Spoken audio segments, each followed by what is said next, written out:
मैं पिछले कुछ वर्षों से भारतीय पुरातत्व सर्वेक्षण में काम कर रहा हूँ, इसलिए हमें हमेशा खुदाई या अन्य चीज़ों के लिए अलग अलग जगहों पर जाना पड़ता है। पिछले साल अगस्त में हमारी योजना अंजार ले जाने की थी, क्योंकि मैं, सागर, मिलिंद, वेदांग, विनय सामान्य समूह है, इसलिए हमें ज़्यादा तैयारी करने की ज़रूरत नहीं है। कौन क्या लेने वाला है आदि चीज़ें पहले ही तय हो चुकी है। हम अंजारला समुद्र तट के पास एक घरवजा होटल में कुछ दिनों के लिए रुकने वाले थे। अंजारले गांव पर्वत और घने नारियल के पेड़ों की गोद में बसा है, लेकिन हमारा मुख्य उद्देश्य इतिहास में वर्णित एक सुरंग को ढूंढना था। हम शुक्रवार की रात को पुणे से निकले, पूरी रात यात्रा की और सुबह सुबह अंजारले पहुँचे। वहाँ हम कुछ देर घर में सोए और फिर अंजारले गांव की प्रसिद्ध चट्टान पर भगवान गणेश के दर्शन के लिए निकल पड़े। मानसून अभी खत्म हुआ था, इसलिए पूरा इलाका हरियाली से ढका हुआ था और पर्यटकों की कोई भीड़ नहीं थी, क्योंकि अभी भी बारिश हो रही थी। इसलिए जब हम ऊंची पहाड़ी पर पहुंचे जहां गणेश मंदिर था, तो वहां ज़्यादा लोग नहीं थे। हमें पता था कि इस गणेश मंदिर के पास एक सबवे है। इतिहास में उल्लेख है कि पहाड़ी पर स्थित गणपति से सुवर्णदुर्ग किले तक एक सबवे है। सुवर्णदुर्ग किला अंजारले के समुद्र तट से 2 किमी के भीतर समुद्र में स्थित है। सागर ने कहा, ओए निकल्या, यह किला इतना गहरा है, मतलब अगर यह सबवे है तो समुद्र इसके तल के नीचे चला गया होगा। क्या उस काल में ऐसा निर्माण संभव है? इस पर मैंने कहा, हमने विजयदुर्ग किले के चारों ओर पानी की दीवार लगभग उसी समय बनी देखी है, तो यह सबवे भी हो सकता है। जगह का गहन अध्ययन करने के बाद हमने कुछ ऐसे स्थान निर्धारित किए जहां मिट्टी खोदने की संभावना थी, और फिर गांव से कुछ मजदूरों को बुलाया और उनसे उस स्थान पर खुदाई करने को कहा। 2 दिनों तक 3 अलग अलग जगहों पर खुदाई शुरू की गई और उनमें से एक में खुदाई करने वालों को एक बड़ा पत्थर मिला। हम भी हैरान रह गए कि इतना बड़ा पत्थर कैसे है। वेदांग ने कहा, मुझे लगता है कि इस पत्थर के नीचे जरूर कुछ होगा, लेकिन हमारे पास इस पत्थर को तोड़ने के लिए हथियार नहीं है, हमें इसे मांगना होगा। इस पर विनय ने कहा, मैं देखता हूँ क्या करना है, कल तक काम बंद कर दो। अगले दिन विनय ने पत्थर तोड़ने के लिए आवश्यक उपकरण मांगे और उसे लेकर फिर से काम में लग गया। जब वह पत्थर तोड़ रहा था तो वह टूट गया। रस्सी से उस हिस्से को उठाया, अंदर खोखलापन और अंधेरा नजर आ रहा था। हमें एहसास हुआ कि यह सबवे होना चाहिए। अब हम उन पत्थरों को एक तरफ रखकर अंदर जाने के लिए तैयार हुए। मैं, सागर और मिलिंद अंदर जाने वाले थे। विनय और वेदांग बाहर रहकर हमारी गतिविधियों को अंदर देखने वाले थे। सबवे में हमने बड़ी टॉर्च से देखा। नीचे उतरने के लिए सीढ़ियाँ बनी हुई थी। हम उन सीढ़ियों से नीचे जाने लगे। कुछ फीट नीचे जाने के बाद जमीन के समांतर एक रास्ता बना हुआ था। इतने सालों तक बंद रहने के बाद भी सबवे अच्छी हालत में था। सबवे गणेश मंदिर से मुड़कर समंदर की ओर जा रहा था। हम टॉर्च की रोशनी में चल रहे थे। अचानक हमें सामने एक दीवार दिखाई दी। मिलिंद दीवार को देख रहा था। निर्माण के बारे में उसका अध्ययन बहुत अधिक था। उसने कुछ देर के लिए दीवार देखा और कहा, सुरंग करीब 350 से 400 साल पुराना है, लेकिन यह दीवार 250 साल से ज़्यादा पुरानी नहीं है, इसलिए यह दीवार कुछ समय बाद बनाई गई होगी। इस पर सागर ने कहा, ओह, लेकिन सबवे बंद करने की क्या ज़रूरत है? उस दीवार को देखो, यह इतनी मजबूत नहीं है। भले ही हम सोचते हो कि यह दीवार किसी को इसके पार आने से रोकने के लिए बनाई गई है, लेकिन यह दीवार किसी को आने से नहीं रोक सकती। मिलिंद ने अपने पास मौजूद हथियार से दीवार में एक छेद करना शुरू कर दिया। कुछ ही समय में उसने दीवार में एक छेद कर दिया। दीवार चौड़ी थी। उस छेद के माध्यम से उसने टॉर्च मारी और उस पर नजर डाली। तभी वो लड़खड़ाते हुए वापस चला गया। सागर ने कहा, क्या हुआ मिल्या, तू इतना परेशान क्यों है? मिलिंद ने कहा।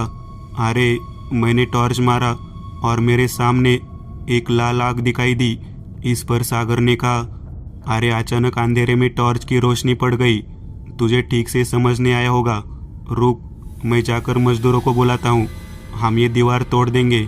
मैं वैसे ही बाहर गया और वेदांग और विनय के साथ कुछ मजदूरों को भी अपने साथ ले आया। मजदूरों ने फावड़े से 2-3 वार किए और दीवार ढह गई। हम उस छेद से अंदर घुसे। मैंने सामने टॉर्च घुमाई। सामने का दृश्य देखकर हम चौंक गए। सुरंग का अगला हिस्सा भी एक ऐसी ही दीवार से बंद था और बगल की दीवार पर एक खूंटी लगी हुई थी और उस खूंटी पर इंसान की हड्डी का जाल लटक रहा था। वेदांग पास गया और कंकाल को देखने लगा। उसने कंकाल को छुआ, वह पीछे कूद गया जैसे कि उसे झटका लगा हो। मैंने जाकर उसे जगाया और उससे पूछा, क्या हुआ, तू इस तरह पीछे क्यों गिर गया? इस पर वेदांग ने कहा, मुझे कुछ समझ नहीं आया। मैंने उस कंकाल की खोपड़ी को छुआ और इससे पहले कि मुझे कुछ पता चलता मैं ज़मीन पर पड़ा हुआ था। इस पर सागर बोला, क्या तू सच कह रहा है वेदांग? इस पर वेदांग ने कहा, हाँ, मैं नाटक क्यों करूं? मुझे कुछ अलग सा महसूस हुआ। ऐसा लगा जैसे हमारे अलावा वहाँ कोई और भी है। मैंने सागर से कहा, साग्या, यह अलग बात है। यह सबवे के बीच में जो निर्माण है वो हड्डियों का जाल है। ऐसा लगता है कि यहाँ किसी जीवित इंसान को बांध दिया गया है और फिर ये दीवार बनाई गई है। इस पर सागर ने कहा, मुझे भी ऐसा ही लगता है। हमें विभाग को एक विचार देना चाहिए क्योंकि हड्डी जाल की खोज ने एक अलग दिशा ले ली है। शाम हो चुकी थी, इसलिए हमने उस अगली दीवार को कल तोड़ने का फैसला किया और हम सभी उस एरिया को सील करने के लिए बाहर आए और वहाँ कुछ मजदूरों को गार्ड के लिए रखा। शाम को हम सब समुद्र तट पर बैठकर बातें करने लगे। वेदांग की तबीयत ठीक नहीं थी, इसलिए वो अंदर ही सो गया। मैंने कहा, आप उस सबवे के बारे में क्या सोचते हो? इस पर विनय ने कहा, मैं समझता हूँ कि ये सबवे बहुत पुराना है, लेकिन बीच में किसी कारणवश वह दीवार बनाई गई होगी। इस पर मिलिंद ने कहा, मैं उस कंकाल के बारे में सोच रहा हूँ। ऐसा लगता है कि हमें अभी तक पता नहीं है कि वहाँ क्या है। हमने उस दीवार को ठीक से नहीं देखा है। मुझे लगता है कि यह किसी तरह का पुराने समय का जादू टोना है। फिर मैंने कहा, आप जो कह रहे हैं वो मैं भी समझ रहा हूँ, लेकिन अभी कोई निष्कर्ष मत निकालना। कल हम सब ठीक से देखेंगे। रात को हमने खाना खाया और अपने कमरे में चले गए। मैं और सागर एक कमरे में थे और बाकी 3 दूसरे कमरे में थे। दूसरे कमरे में 3 लोग 3 बिस्तरों पर सो रहे थे। वेदांग बीच में सो रहा था। वह खाना खाने भी नहीं आया था। उसकी तबीयत अभी भी ठीक नहीं थी। रात के 12 बजे थे। अचानक कुछ आहट से विनय की नींद खुल गई। उसने उठकर देखा तो वेदांग दरवाज़ा खोल रहा था। विनय ने उससे कहा, अरे तुम इतनी रात को कहाँ जा रहे हो? लेकिन वेदांग की ओर से कोई जवाब नहीं आया। उसकी हरकतें यांत्रिक लग रही थी। विनय को लगा कि वह नींद में चल रहा है, इसलिए विनय उठा और वेदांग के पास पहुंचा। उसने उसके कंधे पर हाथ रखा, लेकिन वेदांग ने उसके हाथ पर प्रहार किया। विनय बहुत दूर जा गिरा। वेदांग का प्रहार अप्राकृतिक था। उस आवाज से मिलिंद की नींद खुल गई। आधी नींद में उसने सबसे पहले देखा कि विनय और वेदांग बिस्तर पर नहीं थे। उसकी नज़र अंधेरे में आगे बढ़ी जहाँ विनय गिरा था। मिलिंद चिल्लाया। उसने कहा, क्या हुआ विनय? इस पर विनय ने कहा, अरे वेदांग को रोक। मिलिंद दौड़ता हुआ आया। उसने वेदांग को बाहर आते हुए पकड़ लिया। विनय भी आ गया। दोनों ने वेदांग का हाथ पकड़ लिया और उसे खींचने लगे, लेकिन वेदांग उनकी शक्ति की पहुंच से बाहर लग रहा था। दरअसल वेदांग छोटे कद का है, लेकिन फिर भी वह उस समय उन दोनों के प्रति आकर्षित नहीं था। इतने में वेदांग ने पीछे मुड़कर देखा। मिलिंद चौंक गया क्योंकि वेदांग की आंख लाल थी, जैसा उसने उस सबवे में देखा था। जैसे तैसे मिलिंद और विनय उसे अंदर खींच ले गए और फिर विनय ने कहा, मैं निकल्या और साग्या को बुलाता हूँ, तब तक उसका ख्याल रखना। उसने जोर से दरवाजा खटखटाया। मैंने आधी नींद में दरवाजा खोला। उसका अवतार देखकर मैं कुछ कहने ही वाला था, तभी विनय ने कहा, अरे वेदांग को कुछ हो गया है, तुम लोग जल्दी आओ। हम बिना ज़्यादा समय लिए वहाँ पहुँच गए।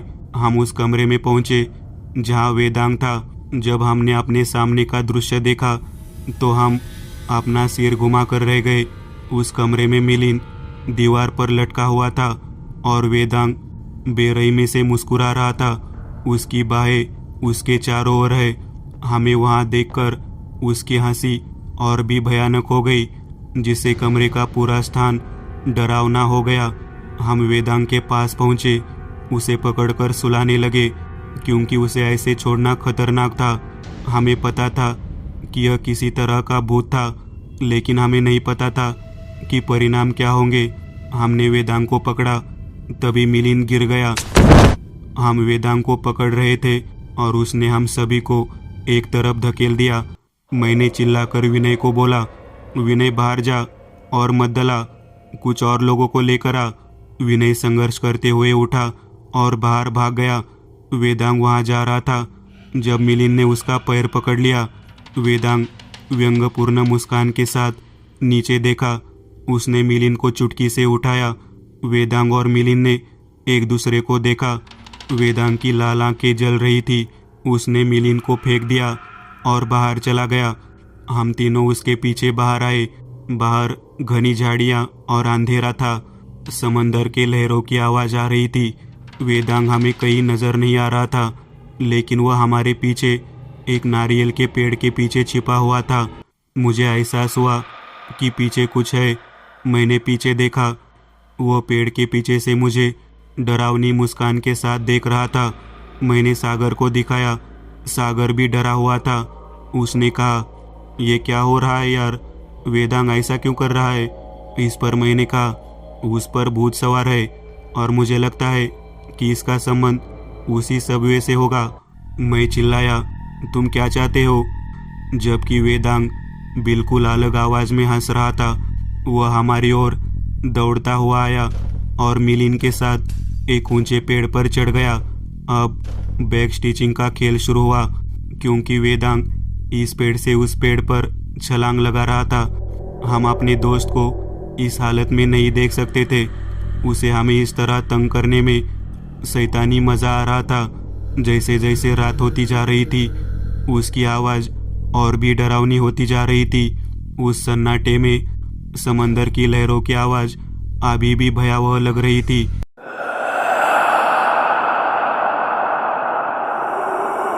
इसी दौरान उसने मिलिंद को पेड़ से नीचे फेंक दिया।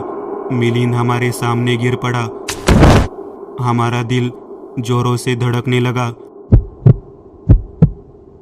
लेकिन किस्मत अच्छी थी, वहाँ नारियल के छिलकों का ढेर था और मिलिंद उस पर गिर गया, इसलिए उसे ज़्यादा चोट नहीं आई।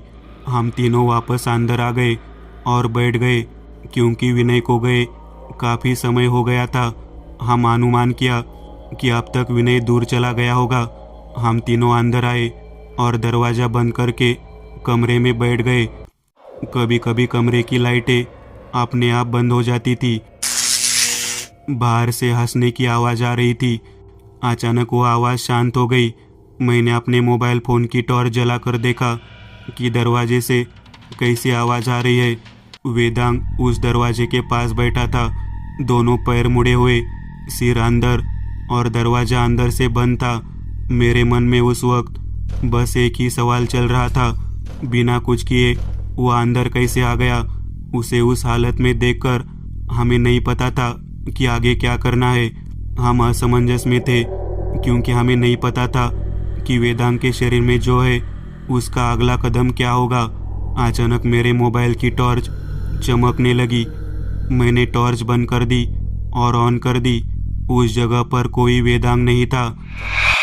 सागर ने कहा, अब वो कहाँ गया? हम उस बिस्तर पर बैठे थे और बिस्तर हिलने लगा। अंधेरा था। मेरे मोबाइल की रोशनी अंधेरे में समा रही थी। हम डर के मारे अपने दिल की धड़कन साफ सुन सकते थे। हम उस बिस्तर पर बैठे थे और बिस्तर हिलने लगा। मेरे मोबाइल की रोशनी अंधेरे में समा रही थी। हम डर के मारे अपने दिल की धड़कन साफ सुन सकते थे। इसी बीच मिलिंद ने डर के मारे गणपति स्तोत्र का जाप करना शुरू कर दिया। हमें लगा कि अब तक बुरी शक्ति खत्म हो जाएगी, लेकिन उसकी हंसी अभी भी बढ़ती जा रही थी। कमरा भयंकर दर्पण से भरा हुआ था। रात के 2:30 बज रहे थे। गणपति स्तोत्र का उस पर कोई असर नहीं हुआ। सब कुछ शांत हो गया। हमें आश्चर्य और भय दोनों एक साथ महसूस हुए। अचानक मुझे एहसास हुआ कि मिलिंद, जो मेरे बगल में था, वह गायब था। मैंने टॉर्च को पूरे कमरे में घुमाया, एक कोने में आया और अपनी टॉर्च को ठीक किया, क्योंकि वहाँ मिलिंद था, दीवार से चिपका हुआ, हमें दांत दिखाकर मुस्कुरा रहा था। मैं काँप रहा था। मुझे समझ नहीं आ रहा था कि क्या कहूँ और क्या करूँ। सागर ने मेरे कंधे पर हाथ रख दिया, क्योंकि डर अपनी सीमा पर पहुंच गया था। वेदांग हमारे बगल वाले बिस्तर पर पैर नीचे करके बैठा था और अपनी गर्दन नीचे करके उसके पाँव से झूल रहा था। मैंने सागर की तरफ देखा और हम बाहर भागे। मैंने दरवाज़ा खोला और बाहर आया। सामने विनय दिखा। उसके साथ 2 लोग थे। हम बात नहीं कर रहे थे। वो 2 लोग कमरे में आए। जब हम बाहर इंतज़ार कर रहे थे तो विनय ने कहा, ये दोनों गांव के पुजारी है, वे हमें इसे बाहर निकाल देंगे। वहाँ अंदर वो पुजारी भगवान का अभिषेक जल छिड़क रहा था और मराठी गणपति स्तोत्र का जाप कर रहा था। मिलिंद चिल्लाते हुए बेहोश हो गया, लेकिन वेदांग बिस्तर पर बैठकर हंस रहा था और उसे इससे कोई फर्क नहीं पड़ा। वो गुरुजी भी एक पल के लिए स्तब्ध रह गए। उन्होंने वेदांग संस्कृत में मूल गणेश स्तोत्र का जाप प्रारंभ किया। वो गुरुजी हैरान रह गए, क्योंकि वेदांग ने वो लाल आंख उन पर जमा दी। गुरुजी को वेदांग से ऐसे पलटवार की उम्मीद नहीं थी। वो दौड़ते हुए बाहर आए, भागने लगे। वेदांग भी बाहर आ गया, लेकिन उसके पैर जमीन से ऊपर थे। गुरुजी गांव की ओर भागे। हम तीनों सीधे समुद्र तट की ओर भागे। वेदांग भी पीछे था और अब मिलिंद उसके पीछे था। मैंने सागर से कहा, मिलिंद को भी वश किया है। मिलिंद भी प्रेतवादी था। जैसे ही हम समंदर तट पर पहुंचे तो वेदांग हमारे सामने आ गया। घना अंधेरा था, समंदर की लहरों की आवाज़। सुबह के 3:30 बजे मिलिंद और वेदांग ने हमें घेर लिया। ऐसा लग रहा था कि हमारा अंत निकट है। मैंने समंदर की ओर हाथ जोड़कर मध्य की गुहार लगाई। वेदांग ने आगे बढ़कर विनय का गला पकड़ लिया। मिलिंद ने सागर का गला पकड़ लिया। सब कुछ खत्म हो गया था। मेरे दोस्त, हमारी दोस्ती, सब कुछ। हमारी मदद करने वाला कोई नहीं था। समंदर की लहरों के अलावा कोई नहीं था। और अचानक माहौल बदलने लगा। समुद्र पर एक उज्जवल सूर्योदय दिखाई दिया। वह हमारे करीब आने लगा। जैसे जैसे वह हमारे करीब आया, उसका इंसानी रूप नजर आने लगा। जैसे जैसे आकृति हमारे करीब आती गई, उसका आकार और रूप स्पष्ट होता गया। 7 से 7.5 फीट ऊंचाई, पीतांबर वस्त्र पहने, लंबे बाल और दाढ़ी, पतला शरीर, माथे पर गंध, चेहरे पर कठोर भाव। उन्होंने उस खंजर को अपने सामने हाथ में पकड़ रखा था। उस वक्त वेदांग बड़ी अजीब तरह से चिल्ला रहा था। उसके अंदर की बुरी शक्ति उसे प्रताड़ित कर रही थी। वेदांग अचानक बेहोश होकर गिर गया। ऐसा लगा कि जो भी बुरी शक्ति थी वो चली गई। मिलिंद भी बेहोश हो गया। सागर और विनय मुक्त हो गए। भले ही जो रूप हमने देखा वो आते आते चला गया, लेकिन मेरे मन में पूर्णता की भावना थी, क्योंकि मेरे अनुमान के अनुसार एक ही वर्णन का एक ही व्यक्ति हो सकता है, श्री परशुराम, कोंकण के निर्माता। लेकिन मेरे मन में कई सवाल उठे।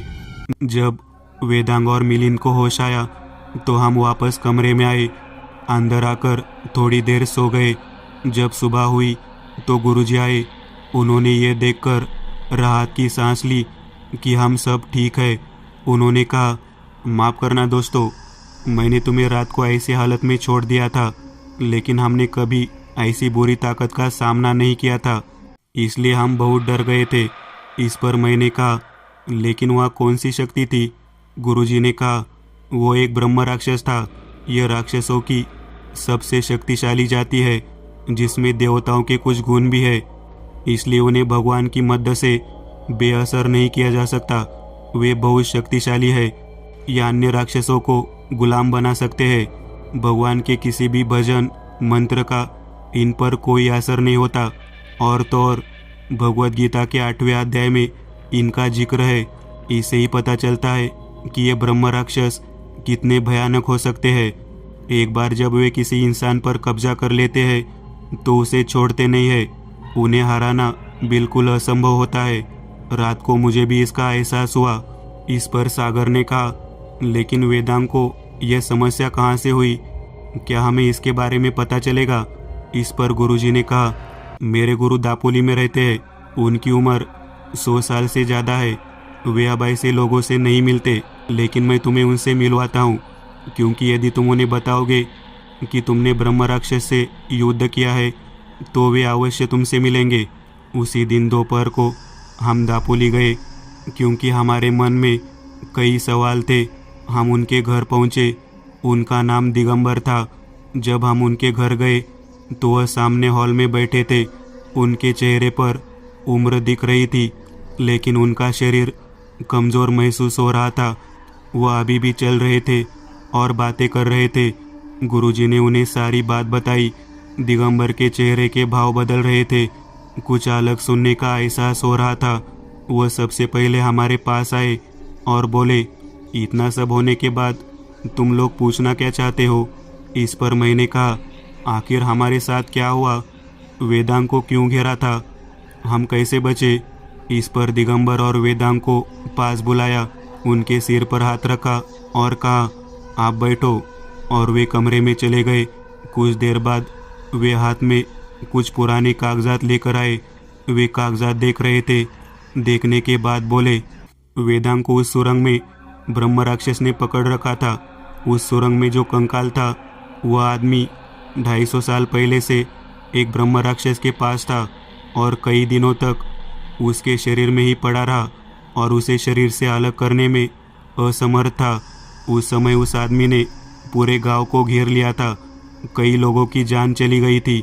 उस समय मौर्य गोसावी के शिष्य ने उस ब्रह्म राक्षस को बंदी बनाया था। हमारे पूर्वज भी उस यज्ञ में शामिल हुए थे। उन्होंने उस व्यक्ति को उस सबवे में बंद कर दिया।